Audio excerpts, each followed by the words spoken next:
It's the Real Estate Podcast, brought to you by ANZ Home Loans for financial well-beings. But I think even more than just sort of sacrificing some things like holidays and clothes and things like that, I guess it's there's an adjustment in spending, but also an adjustment in what you can actually afford. That's sort of how my brain works these days. Yeah. And that is First Home buyer Allegra on the Real Estate Breakfast this morning as we launch into another episode with more of your property information, connecting you to the largest real estate podcast library right around Australia. And we do it every morning, 7 days a week, streaming right now on Amazon and Spotify.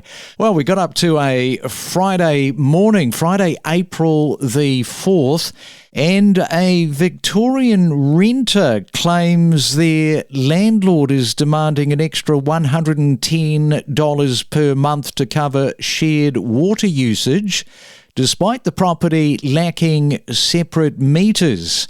A letter from the property manager states tenants should reimburse the landlord, sparking a bit of an online outrage. I think this was from Domain yesterday. Many arguing the charge is unfair and legally questionable, as Victorian law states landlords must cover water costs when properties lack individual meters. Now, this is a real sour point for many landlords, but hey, if you want to charge, then make sure that there is an additional meter. Otherwise, you get into this sort of negative feedback, and renters are advised to check their rights before paying additional fees beyond their lease agreement. All right, let's catch up and stay in Melbourne this morning and catch up with Allegra, who is a first home buyer. And good morning to you, Allegra. Welcome to the Real Estate Breakfast. Great to have you on. Oh, thanks so much. Thanks for having me. So you're a first home buyer, you haven't bought yet. I think you've saved up a reasonable sort of a deposit.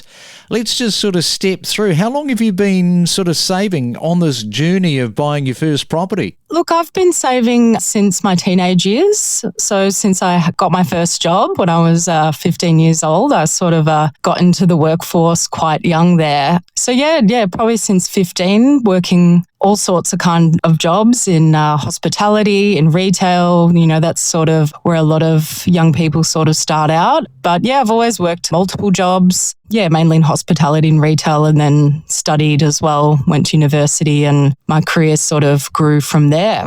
So when you're working in hospitality at that very young age, was home ownership on your mind at that point? Like you say that you've been saving for such a long time, was it there in the back of your mind? It definitely was, just because my parents always said that it was something really important to save and put money aside for. Yeah, they own a few properties. They have owned since they were quite young as well. So I think their parents also encouraged them to save and put some money aside for a home one day in case you want to have a family. So yeah, it's definitely always been in the back of my mind. I think less important when you're that age. I think finishing school is probably the biggest one, and going through moving into a degree that takes up a bit of mental space, I guess, at that time. Yeah, it's definitely always been there. I feel like I know other people who have had a similar sort of upbringing, the importance of saving. So it's definitely been there. You know, you sort of tap into this whole notion about it's not a sprint, it's a marathon when it comes to getting into the property market. How fierce is the competition among buyers in the Melbourne housing market that you are looking at the moment? How tough is it for you? Yeah, there's definitely a bit of competition, I think. So, you know, I'll be 35 this year. So I'm at that sort of age where, yeah, I'm looking for a home. I'm sort of a little bit over renting. I feel like there's definitely a lot of people my age in the same position. So they're the sort of people that you will see looking at sort of properties where maybe you don't have kids right now, but you could maybe have one in that space. So a lot of people are looking at, yeah, those properties probably between, you know, 550,000 and 750,000 is kind of a decent budget, I guess, for people my age that have worked and saved for a while. Other side of the competition, I guess, is people looking to downsize. So I've been to a few inspections, and you sort of gauge the sort of people that are there and maybe have a little chat with them and, see what they think about the property. So that's a little bit tough as well, because they obviously have worked a lot longer. They've been able to save more money. So they would be more willing to maybe put in a higher offer than maybe someone my age. And then you've got also parents who, their children my age or maybe a bit older are still living at home, perhaps even a little bit younger, and they're, trying to help them get a home so that they can move out of home. So then, sort of like a independent sort of woman in her 30s, it's a little bit harder, I think, to get in really. And you sort of touch on the subject, you're 35. Having children for many women in their 30s, it's unrealistic because they're trying to get onto the property ladder. There's this whole financial strain of trying to get onto the property ladder, and then have you got enough money to actually raise a child? How much of an occupation in your mind has that sort of taken up? It's definitely always in the back of my mind. I think when I was in my 20s, it was sort of less prevalent back then, slightly different priorities, as I mentioned. I feel like, definitely women my age in their 30s, mid-30s are definitely, it's in the back of our minds for sure, because we do get told, even by our own families, or when you go for your doctor's visit, they're like, oh, you're nearly that geriatric age. And I'm like, that's 100% accurate, but it's true, really. It's a thought that I think is there. I'm actually trying to imagine my sort of life right now and having to pay a mortgage and then also raise one or two children and also have to work as well. So there's a lot there. As you were talking, it just sort of made me realise that the real estate sector and the fact that we've had all the rises over the last 5 years, it has probably fuelled the IVF sector, because women having children later, many of them need IVF. So there's this unfortunate correlation with the IVF probably booming. Yes, I personally don't know if I'd go down that way. I mean, I know people that have done it and it's worked for them. I've known a few that are still on that journey. Their sort of feedback is, I wish I did it sooner. I tried to have a family, but, their circumstances might have been that they were studying for many years and trying to get into get their career started. You sort of think maybe you have a bit more time. Maybe you don't have a partner that you've met yet, so you might be single for a long time, and then you might meet someone in your mid-30s, and then, you don't expect to sort of get things going with them straight away and have a family. So IVF is an option. You can freeze your eggs as well. There's a bit of a culture with that at the moment. People are like, have you considered this? Maybe I should do it. It's not something I'm going to do. If it happens, I guess it will happen for me. All right, well, let's hope that everything sort of pans out on the right side of the ledger with regard to that. Now, Allegra, we've got a lot of first-time home buyers that are saving right now. I want you to talk to them regarding some of the sacrifices that you have just sort of said, no, can't have that, I can't have that, I can't have holidays, I don't want to buy those clothes, I'm not going to go and eat out. Can you talk to our listeners who are first home buyers in terms of what you have gone without to save for your deposit? Yeah, absolutely. In my 30s, I think just being a little bit smart with purchases.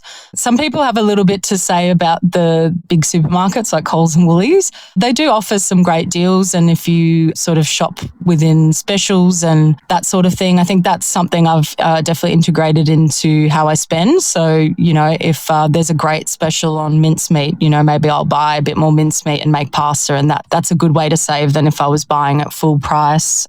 And also, less holidays, being a little bit more careful how I use my car. Maybe I don't need to drive everywhere. Maybe some things are walking distance, the little things like that, because the cost of fuel is quite high too. But I think even more than just sort of sacrificing some things like holidays and clothes and things like that, it's more an adjustment in a mindset about what is within your means. So I grew up in a house that had a very large backyard. It was a 2-bedroom weatherboard, very modest. first sort of home. But, you know, that idea that, okay, maybe I won't get a house. Maybe I won't get a house with a backyard. Maybe I won't have a car space. I guess it's there's an adjustment in spending, but also an adjustment in what you can actually afford. I guess that's sort of how my brain works these days. Yeah, it's interesting because you say, you know, these are the sacrifices that you're going through as a result of saving for your deposit. But no, it doesn't stop once you buy the property, of course. This whole mindset that you're talking about, this has to be a disciplined mindset long after you've bought the property. Otherwise, you know, you're not going to be able to afford to keep up with the mortgage repayments. Yes, absolutely. My circumstance, I'm a little bit luckier because I have family that were willing to help me buy, which is the case for some people too. I'm very fortunate to be in that position. Not necessarily have a large mortgage. Yeah, so I'm quite grateful. I know that that's not the case for everyone. But even then, yeah, you don't want to go above what you can really afford because you can also get yourself in a position where you have a bit of debt even to your family or, you know, to your partner or, you know, that sort of thing. So, yeah, I definitely think it's definitely a lifestyle shift. I've always been quite thrifty in my spending and the way that I live my life. So I guess I would definitely still continue that. But it's a little bit hard to know until you get into the market how much things really cost, even just maintaining a house, you have a weatherboard house, you have to paint it, you have to look after it, you have to notice when the gutters are blocked. There's a whole level of extra costs there when you're renting that you don't see as well. So even plumbing, there's just some costs there that you do have to be prepared for sure.